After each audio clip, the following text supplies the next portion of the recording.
விருதுநகர் மாவட்டத்தில் பிரியாணி கடை கிளைகள் அமைத்து தருவதாக கூறி தமிழகம், கேரளா, கர்நாடகா, ஆந்திரா மாநிலங்களை சேர்ந்த 240 நபர்களிடம் சுமார் 25 கோடி பணத்தினை ராஜபாளையத்தை சேர்ந்த கங்காதரன், சண்முகசுந்தரம், பிரகாஷ், மரிய தேவதாஸ் உள்ளிட்ட நபர்கள் இந்த மோசடியில் ஈடுபட்டுள்ளதாக பாதிக்கப்பட்ட நபர்கள் அளித்துள்ள புகாரின் பேரில் மதுரை நீதிமன்றத்தில் வழக்கு விசாரணை நடைபெற்று வருகிறது.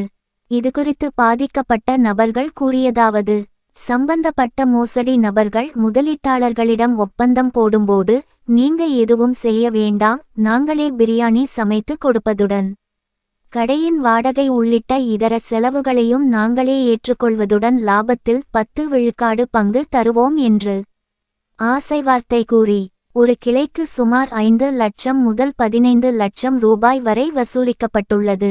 ஏமாற்றப்பட்டுள்ளனர். மேலும் முதலீட்டாளர்களுக்கு நம்பிக்கை ஏற்படுத்தும் வகையில் வேலூரில் மட்டும் ஒரு கிளையை தொடங்கிவிட்டு அதை மற்றவர்களுக்கு காட்டி நம்பிக்கையை வரவழைத்து பலரிடம் பணத்தை சேர்த்துள்ளனர். அதன் பிறகு எந்த கிளையையும் திறக்காமல் அந்த ஒரு கிளையையும் மூடிவிட்டனர். இந்த வழக்கு தொடர்பான விசாரணை மதுரை நீதிமன்றத்தில் நடைபெற்று வருகிறது. வழக்கின் முக்கிய குற்றவாளிகள் நீதிமன்றத்தில் ஆஜராகாததால் நீதிபதி கடும் கண்டனம் தெரிவித்துள்ளார். குற்றவாளிகள் அனைவரும் கண்டிப்பாக ஆஜராக வேண்டும், இல்லையெனில் வாரண்ட் பிறப்பிக்கப்படும் என்று நீதிபதி உத்தரவிட்டுள்ளார்.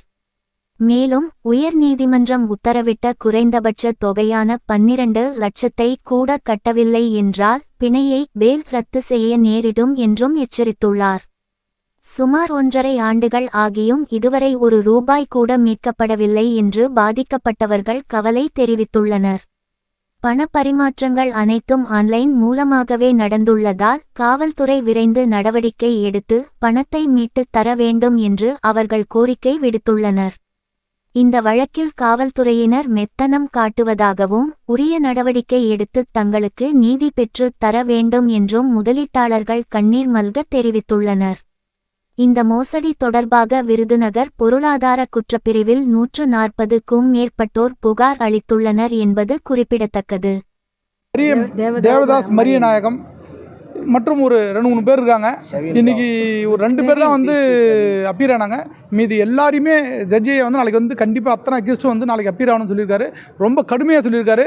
இந்த கோர்ட் விவகாரத்தில் ட்ரையலில் ஈஸியாக கிடைக்கிறதுக்கான வழிவகை செய்யணும். அக்யூஸ்ட் ராஜபாளையத்தில் இருக்காரு.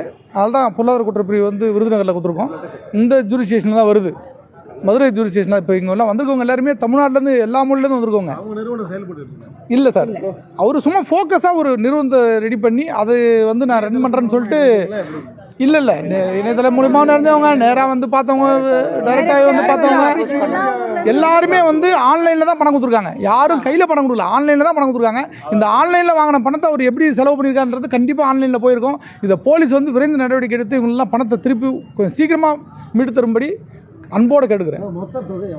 25 கோடி ரூபா சார். தனி நபர் ஒருத்தர் 5 லட்சம் கட்டிருக்காங்க, ஒரு சிலர் 10 லட்சம் கட்டிக்கிறாங்க, ஒரு சிலர் 5 லட்சம் கட்டிருக்காங்க. 5 லட்சத்து 5 லட்சம் வரைக்கும் கட்டிருக்காங்க. தனி நபர் மொத்தம் 5,18,000 ஒரு ஏஜென்சி, ஒரு பிரான்ச்சுக்காக. அது மாதிரி 241 பேர் கட்டிருக்காங்க. ஒரு பிரான்ச் பிரியாணிக்காக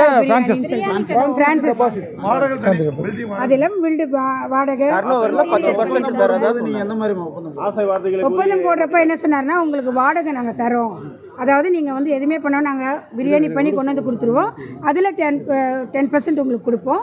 ரெண்டாவது நீங்கள் கொடுக்கறதுக்கு அந்த பில்டிங் வாடகை எல்லாமே கொடுக்குறோம், அவங்களே கொடுத்துறதா சொல்லியிருக்காங்க. அதுக்கு தான் ஃப்ரான்ச்சைஸுக்கு பணம் கட்டினாங்க. பட் அது ஃப்ரான்ச்சைஸும் ஓப்பன் பண்ணல, இது வரைக்கும் எந்த விதமான இதுவும் பண்ணல. அக்ரிமெண்ட் போட்ட டேட் 2024 ஏப்ரல் 2024 ஏப்ரல் எல்லாமே 2024 தான். வேலூர்ல மட்டும் தான் ஆரம்பிச்சாங்க, அதையும் க்ளோஸ் பண்ணிட்டாங்க. ஒரே ஒரு இடத்துல சும்மா ஃபார்மாலிட்டிக்கு விசாரிச்சு அதை காமிச்சு எல்லாத்தையும் பணத்தை வசூல் பண்ணிட்டாங்க. மற்றபடி ஆமாம் ஆமாம் ஆமாம் நாங்கள் ஆல்ரெடி எதுவுமே இல்ல. பார்த்தே இது பண்ணாங்க. நிறைய பேரை வந்து இன்வால்வ் பண்ணி கடை வச்சிருக்கீங்களா நீங்களா? இல்லை கடை வேணா வேற கடை வச்சிருக்காங்க. இவங்க பிரான்ச்சஸ் வந்து இது பிரியாணி கடைலாம் வச்சில்ல. பிரியாணி கடை யாரும் வைக்கல. இல்லை பிரியாணி கடை இவங்க சொந்தமாக வச்சிருக்காங்க. மரக்காயரும் ஒரு பிராண்டு வரதுக்காக இவங்க பணம் கட்டிக்கிறாங்க. இந்த பிராண்டில் வந்து பிரான்ச்சஸ் ஆரம்பிக்கிறதுக்காக பணம் கட்டினாங்க. எல்லாமே அவங்க சப்ளை பண்ணுறாங்க. எல்லாமே டர்னோவரில் 10% கொடுக்குதா சொல்லி தான் ஏமாத்துறாங்க. எல்லாமே அவங்க பண்றதுல சொன்னாங்க. ஈபி வாடகையிலிருந்து எல்லாமே அவங்க தரதா சொல்லி தான் இது பண்ணாங்க. எல்லாமே வேற வேற கடை வச்சிருக்காங்க. புதுசா கடை